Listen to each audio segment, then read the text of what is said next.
Be ready. 5 seconds.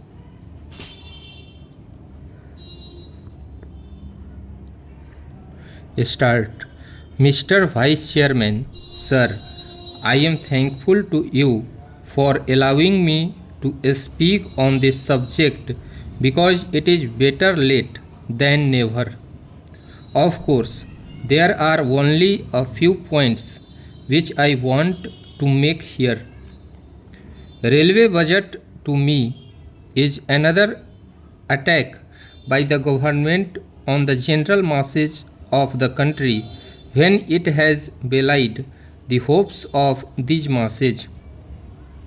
Railway is the only means by which the general mass of people can travel at comparatively cheaper rates. But every year you are raising the fare gradually to such a point that the railways no longer remain a transport for the poor people in the country. Fares for both the classes have been raised. Even the rates of platform ticket has been increased. The parcel rate has also been increased. In this way, government is trying to earn revenue at the cost of the sufferings of the people. Even such a hike in the fares could have been accepted if the government had given proof of a sincere effort to improve the present state of affairs in the railway equally all over the country. In my state of Assam, the performance of the railway is the poorest of the poor.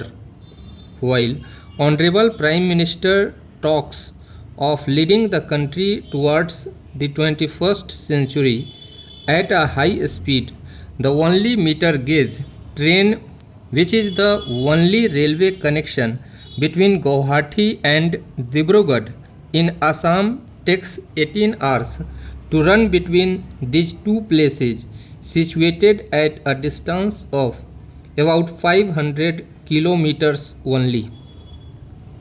So far as the northeastern region is concerned, the government seems to be very apathetic.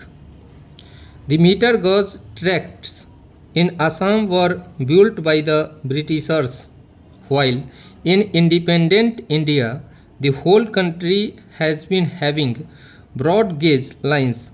In Assam, the broad gauge line has been extended up to Guwahati only. It was after the Chinese aggression that the railway bridge over the Brahmaputra was built and the meter gauge railway line on the north bank of the Brahmaputra was laid. Shall we have to wait for the rest to get the railway lines modernized and improved and extended? The existing meter gauge tract was built by the alien rulers to carry tea, coal and oil from the upper Assam area, and it was built not for the convenience of the people. Therefore, the line is running without touching the major towns. No new and improved railway tract has been built besides the earlier one built by the same alien rulers to connect the Barak Valley of the state. In most of the days in the rainy season, this train does not run on this line. Whenever we demand improvement of the railways in Assam, the minister gives his prepared reply of dearth of funds. It is very much unfortunate. In 1971, the government assured us of establishing a railway division at Rangia, but now the government is trying to eat back its own words. Last year, when we meet the railway minister, he replied that there was no proposal to start new division. but only in the case of Assam this remark is applicable. The government has proposed new divisions in other states.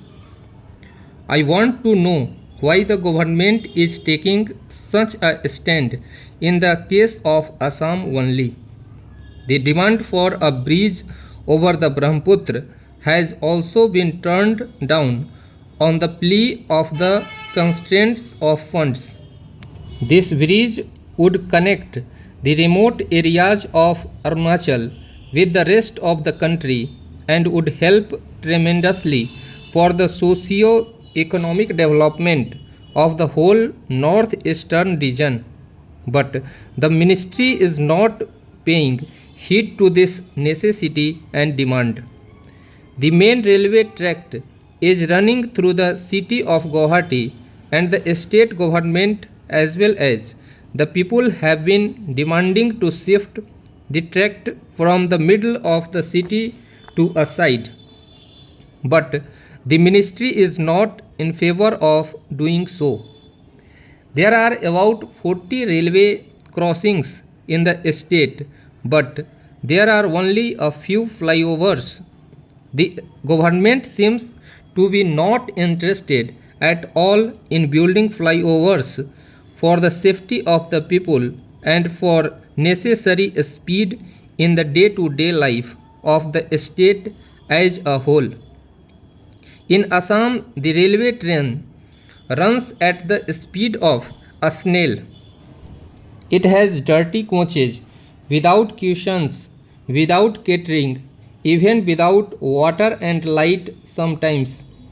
The number of coaches is also insufficient in comparison to the number of passengers. All coaches seem to be worn out. The doors and the windows of even some first class coaches cannot be closed or shut down. The number of cancer patients in Assam is an alarming one, but the train connection with Chennai and Mumbai, who are unemployed where the cancer treatment can be had, is very poor, particularly for the unemployed. It is also notable that the local people of the northeastern region do not get employment in the railways. They are deprived of the avenues of employment in the railways. Stop.